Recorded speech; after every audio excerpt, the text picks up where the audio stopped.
बिस्मिल्लाहिर्रहमानिर्रहीम। अस्सलाम वालेकुम स्टूडेंट्स, उम्मीद है आप सब लोग खैरियत से होंगे। आज का जो हमारा लेक्चर है वो है रिकॉर्डिंग एंड्रॉयड शेयर्ड प्रेफरेंसेस। तो जो टॉपिक्स हमने डिस्कस करने हैं तो सबसे पहले तो हम अंडरस्टैंड करेंगे कि शेयर्ड प्रेफरेंसेस होते क्या हैं। उसके बाद फिर हम बात करेंगे कि शेयर्ड प्रेफरेंसेस में आप डेटा किस तरीके से स्टोर कर सकते हैं। उसके बाद फिर हम बात करेंगे कि शेयर्ड प्रेफरेंसेस में से आप डेटा रिट्रीव किस तरीके से कर सकते हैं, और अगर आपने शेयर्ड प्रेफरेंसेस में से डेटा रिमूव करना हो तो आप उसको रिमूव किस तरीके से कर सकते हैं। तो इस टॉपिक को स्टार्ट करने से पहले हम देख लेते हैं कि हमने प्रीवियस लेक्चर में क्या क्या कंटेंट जो है वो क्लियर किया था। तो लास्ट लेक्चर में हम लोगों ने एंड्रॉयड अलर्ट डायलॉग की बात की थी, साथ में हम लोगों ने कस्टम डायलॉग की भी बात की थी। उसको कस्टमाइज़ किया था, अपनी मर्ज़ी के मुताबिक उसका व्यू जो है वो बनाया था। और उसके बाद फिर हमने जो मेन्यू आइटम थे, जो एक्शन बार के ऊपर आपको मेन्यू आइटम नज़र आ रहे होते हैं, जिसके ऊपर हम लोगों ने एक प्लस का बटन ऐड किया था, और प्लस के बटन के ऊपर जब हमने क्लिक किया था तो उसका इवेंट जो है ना वो हमने हैंडल किया था। तो हम अब अगर बात करें एंड्रॉयड शेयर प्रेफरेंसेस की, तो बेसिकली एंड्रॉयड शेयर प्रेफरेंसेस आपको अलाउ करते हैं कि आप एप्लीकेशन से रेलिवेंट कुछ डेटा जो है आप कहीं पर सेव कर सकें।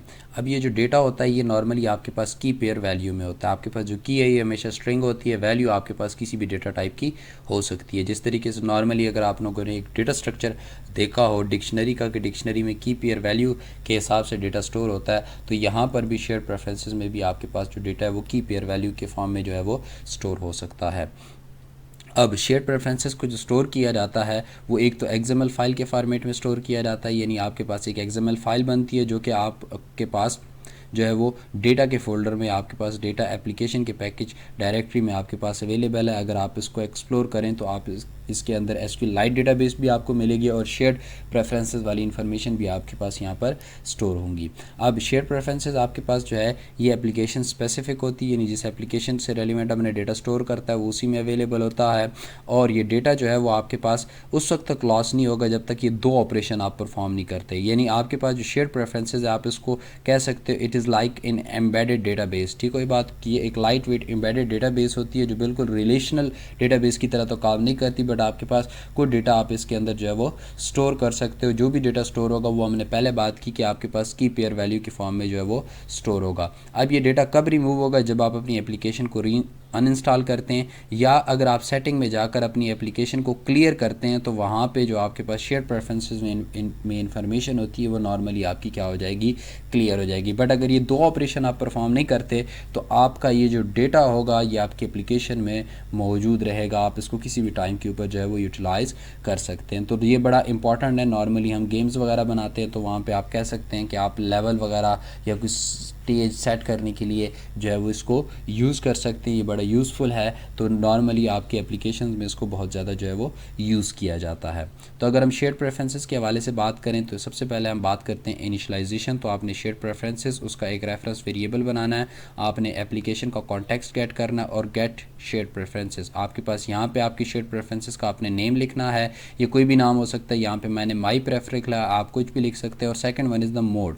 आपके पास ये जो ज़ीरो है, ज़ीरो एक्चुअली रिप्रेजेंट करता है आपके पास प्राइवेट मोड को। तो आपके पास मुख्तलिफ़ किस्म के मोड्स हैं जो आपके नोट्स में गिवन है, वहाँ पर आप फर्दर भी इसको एक्सप्लोर कर सकते हैं। हर एक की कुछ डेफिनेशंस है। तो नॉर्मली प्राइवेट में ये होता है कि जो उसको ओपन करेगा उसी को वो अवेलेबल होगा। तो यहाँ पर आपके पास जो डेटा लीकेज का कॉन्सेप्ट होता है वो बहुत ज़्यादा कम होता है। तो बेहतर है कि जब भी आप इसको ओपन करें उस टाइम के ऊपर आप इसको एज अ प्राइवेट मोड जो है वो ओपन करें।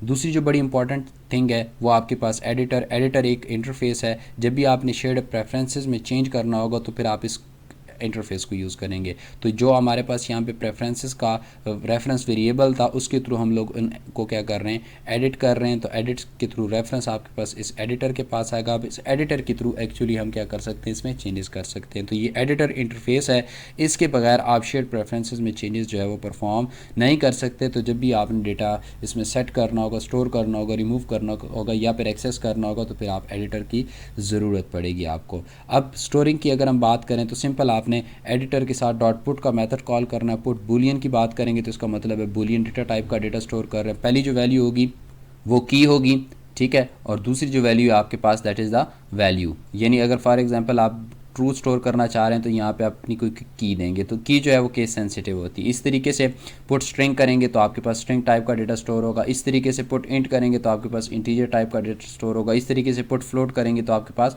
फ्लोट टाइप का डेटा स्टोर होगा। इस तरीके से पुट लॉन्ग करेंगे तो आपके पास लॉन्ग टाइप का जो डेटा है वो स्टोर हो जाएगा। अब ये बिल्कुल उसी तरीके से है जैसे हम लोगों ने इंटेंट को यूज़ किया था और इंटेंट के थ्रू हम लोगों ने बिटवीन द एक्टिविटीज़ डेटा को मूव किया था, पास ऑन किया था। तो वहाँ पर भी हमारे पास पुट का मेथड था, की पेयर वैल्यू के हिसाब से हम डेटा स्टोर करते थे। तो यहाँ पर भी कुछ इसी तरह का कॉन्सेप्ट है। बट जब आप पुट करेंगे, पुट करने के बाद आपने एडिटर को लाजमी तौर पर कमिट करना है, क्योंकि जब आप कमिट करेंगे तो वो चेंजेस एक्चुअली सेव होंगी। बट अगर आप कमिट नहीं करेंगे तो वो आपकी चेंजेस जो है वो सेव नहीं होंगे। जिस तरीके से नॉर्मल आप लोगों ने कॉन्सेप्ट पढ़ा होगा ट्रांजैक्शन में कि जब ट्रांजैक्शन को कमिट किया जाता है तो सारी की सारी इन्फॉर्मेशन को सक्सेसफुली जो है वो राइट कर दिया जाता है। तो यहाँ पर भी उसी तरह का कुछ कॉन्सेप्ट है कि अगर आपने चेंजेस को कमिट करना है, सेव करना है, तो फिर आप एडिटर को लाजमी तौर पर एट द एंड जो है वो कमिट करेंगे। जब भी चेंज करेंगे एडिटर के थ्रू डेटा पुट करेंगे, पुट करने के बाद लास्ट के ऊपर आपको कमिट करना पड़ेगा। उसके बाद अगर हम रिट्रीविंग डेटा की बात करें तो रिट्रीविंग के लिए आपको नॉर्मली जो एडिटर की ज़रूरत नहीं है, आप प्रेफरेंसेस को डायरेक्टली जो है वो यूज़ करके डॉट गेट स्ट्रिंग कर सकते हो। यहाँ पे आप की वैल्यू देंगे तो जो वैल्यू होगी वो आपको एक्चुअली रिटर्न की जाएगी। तो यहाँ पर आप उसको किसी न किसी रेलिवेंट डेटा वेरिएबल बनाकर उसमें स्टोर कर सकते हैं। अब what is the second thing आपके पास ये डिफ़ॉल्ट वैल्यू है।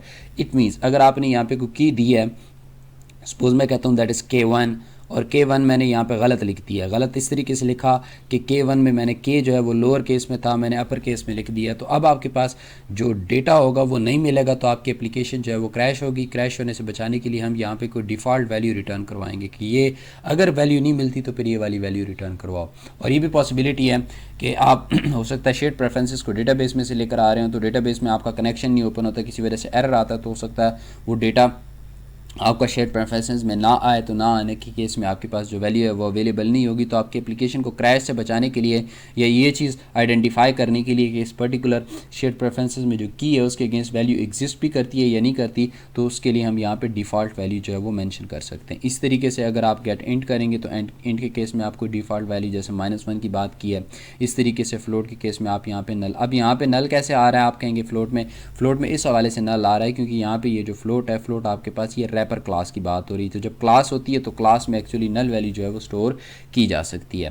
इस तरीके से लॉन्ग के केस में आप लॉन्ग और जो आपने डिफ़ॉल्ट वैल्यू देनी है वो डिफ़ॉल्ट वैल्यू दे सकते हैं। इस तरीके से बूलियन के केस में आप बूलियन और डिफ़ॉल्ट वैल्यू दे सकते हैं। अब हम बात करते हैं कि आप डेटा को क्लियर या डिलीट कैसे करेंगे। अब अगेन चेंज आ रहा है तो चेंज के लिए हमें एडिटर की ज़रूरत होगी। तो एडिटर डॉट रिमूव, जो की आप देंगे उस की वैल्यू आपकी रिमूव कर दी जाएगी। इस तरीके से मैंने नेम को रिमूव किया और ईमेल के थ्रू मेरे पास यहाँ पर ईमेल रिमूव हो जाएगी। बट अगर आप चाह रहे हैं कि मैं कंप्लीट शेयर्ड प्रेफरेंसेस को क्लियर करना चाहता हूं तो वो कैसे करेंगे। डेफिनेटली पहले भी मैंने कहा कि आपको कमिट करना पड़ेगा, तो यहाँ पे कमिट लाजमी करना है जब भी आप चेंजेस करेंगे। तो क्लियर करने के लिए आप एडिटर डॉट क्लियर करेंगे तो जितना डेटा होगा सारा का सारा जो है वो क्लियर हो जाएगा। इस तरीके से एडिटर डॉट कमिट दोबारा करना पड़ेगा क्योंकि ताकि आप अपनी जो चेंजेस हैं उनको इजीली जो है वो सेव कर सकें। उसके बाद अगर हम बात करते हैं तो ये एक एप्लीकेशन है जिसमें आपके पास दो इन्फॉर्मेशन है, आपके पास नेम और ईमेल है। सेव के बटन के ऊपर क्लिक होगा तो ये इन्फॉर्मेशन हम शेयर प्रेफरेंसेस में सेव करेंगे। रिट्रीव के बटन के ऊपर क्लिक करेंगे तो आपके पास ये जो इन्फॉर्मेशन है हम रिट्रीव करेंगे और क्लियर के बटन के ऊपर क्लिक करेंगे तो हमारी जो इन्फॉर्मेशन है वो वहाँ से क्या हो जाएगी, क्लियर होगी। तो अब ज़रा हम इस एप्लीकेशन को जो है वो डेवलप करते हैं। तो स्टूडेंट्स मैंने एक एप्लीकेशन जो है यहाँ पे डेवलप कर ली है। उस एप्लीकेशन के ड्राइबल के फोल्डर में मैंने यहाँ पे एडिट अंडरस्कोर टेक्स्ट बॉर्डर वाला फ़ाइल ऐड कर दी है जिसके थ्रू हम बॉर्डर ऐड करते हैं और साथ में मैंने यहाँ पर इसको में कुछ इंस्ट्रक्शन जो है वो ऐड किए हैं। अब हम इंस्ट्रक्शन को अंडरस्टैंड कर सकते हैं कि एक्चुअली ये जो ग्राफिकल यूज़र इंटरफेस है हम उसको किस तरीके से क्रिएट कर सकते हैं।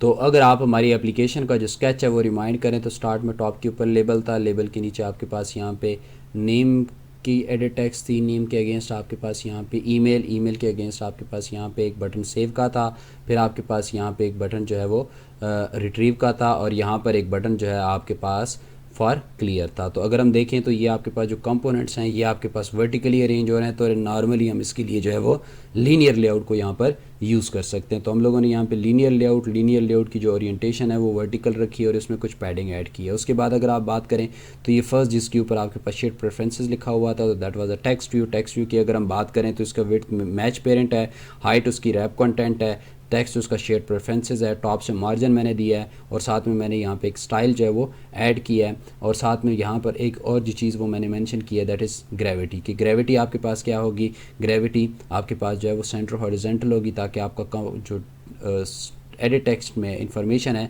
वो ताकि सेंटर अलाइन हो, ठीक कोई बात, ताकि आपको वो जो टेक्स्ट है वो सेंटर में नज़र आए। ग्रेविटी को इससे पहले भी बड़ा डिटेल में हम लोग प्रीवियस लेक्चर्स के अंदर डिस्कस कर चुके हैं, यानी एक्सएमएल के जितने भी कॉन्सेप्ट्स यहाँ पर आ रहे हैं वो इससे पहले हम बड़ा डिटेल के अंदर जो है उनको गो थ्रू कर चुके हैं। तो यहाँ पे जल्दी से हम इनको ज़रा अंडरस्टैंड करेंगे। उसके बाद अगर हम बात करते हैं तो आपके पास दो एडिट टेक्स्ट हैं। तो अगर हम इन एडिट टेक्स्ट की बात करें तो एडिट टेक्स्ट की विड्थ मैच पेरेंट है, चूंकि हमने इसको बॉर्डर असाइन किया है तो बॉर्डर के केस में फिर हम यहाँ पे हाइट को रैप कंटेंट नहीं रखते बल्कि इसको कोई ना कोई वैल्यू देते हैं। तो नॉर्मली हम यहाँ पे जो है वो 40 dp हमारे लिए बेहतर होती है, आप इसको अपनी मर्ज़ी के मुताबिक चेंज भी कर सकते हैं। इस तरीके से हम लोग जब भी बॉर्डर यूज़ करते हैं तो साइड से पैडिंग देते हैं ताकि हमारा जो बॉर्डर में कर्सर जो है हमारा गायब ना हो और साथ में नेम आपके पास हिंट के तौर पे तो ये आपको नज़र आएगा। टॉप से इसका जो मार्जिन है वो 10 dp रखा है और इसको हमने आईडी असाइन की है नेम। उसके बाद हमारे पास नेक्स्ट जो है वो एडिट टेक्स्ट फॉर ईमेल को हमने मैच पेरेंट किया है, उसकी भी हमने 40 dp क्योंकि उसको भी हम लोगों ने यहाँ पे जो है वो टेक्स्ट बॉर्डर असाइन किया है 5 dp, लेफ्ट से पैडिंग, टॉप से मार्जिन 10 और यहाँ पर ईमेल जो है हमने यहाँ पर हिंट के तौर पर जो है वो यूज़ किया हुआ है। उसके साथ अगर आप देखें तो लास्ट के ऊपर हम लोगों ने इसको आईडी भी असाइन किया ताकि हम इसको जो है वो एक्सेस कर सकें। अब आपके पास जो तीन कंपोनेंट्स हैं, आपके पास दो एडिट टेक्स्ट, ईमेल और नेम वाला और साथ में टॉप के ऊपर जिसके ऊपर शेड प्रेफरेंसेस लिखा हुआ तो वो अब आपका कंप्लीट हो गया। अब अगर हम मज़ीद मूव करते हैं तो एक्चुअली हम लोगों ने अब तीन बटन्स को अरेंज करना है, बट वो बटन्स जो हैं आपके पास अरेंज होने चाहिए इन अ हॉरिजेंटल फैशन। तो अब हॉरिजेंटल फैशन में उनको किस तरीके से अरेंज कर सकते हैं, अगर हमारे पास एक ऐसा लेआउट हो जो इन कंपोनेंट्स को हॉरिजेंटली अरेंज करे तो उसके लिए हमारे पास एक और वर्टिकल लीनियर लेआउट हम लोगों ने बनाया, उसकी ओरिएंटेशन हम लोगों ने हॉरिजेंटल रखी है। अब यहाँ पे हम लोगों ने जो वेट दी है वो 0 दी है, इसका मतलब ये है कि यहाँ पर हम वेट यूज़ करेंगे। अब वेट की प्रॉपर्टी 1 है तो ये किस चीज़ के ऊपर अप्लाई होगा, इसके पेरेंट को देखें। पेरेंट आपके पास इसका लीनियर लेआउट है, लीनियर लेआउट की ओरिएंटेशन क्या है, हॉरिजेंटल। तो हॉरिजेंटल हमेशा एक्स एक्सेस के अलॉन्ग हमेशा जो चीज़ होती है दैट इज़ अ वेट। तो हम कह रहे हैं विड्थ 1 हो।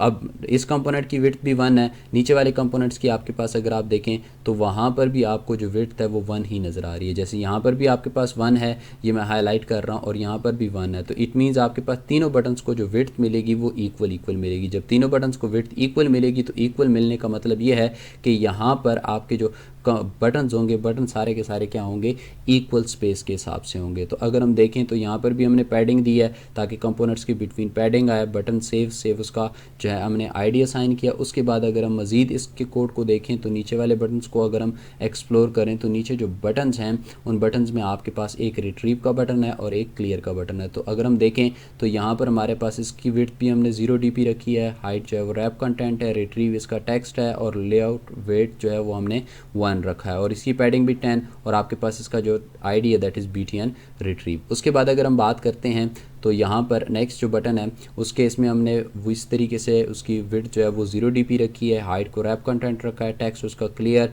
और आपके पास जो वेट है वो 1 है, यहाँ पे 10 dp और बटन क्लियर। उसके बाद ये लीनियर लेआउट क्लोज हुआ। उसके बाद आपके पास जो सबसे लास्ट के ऊपर लीनियर लेआउट था, जो सबसे फर्स्ट पे हम लोगों ने स्टार्ट किया था, वो आपका लीनियर लेआउट जो है वो क्लोज़ हो गया। तो ये जो कुछ कॉन्सेप्ट्स हैं जिनको हम लोगों ने दोबारा एक दफ़ा रिवाइज़ करने की कोशिश की है, तो होप सो ये आपको अंडरस्टैंड हो गई होगी। तो इससे नेक्स्ट वीडियो में फिर हम इसके जावा कोड को हैंडल करेंगे, वहाँ पर देखेंगे कि हम किस तरीके से इंस्ट्रक्शन राइट करके इस पर्टिकुलर डेटा को सेव और रिट्रीव कर सकते हैं।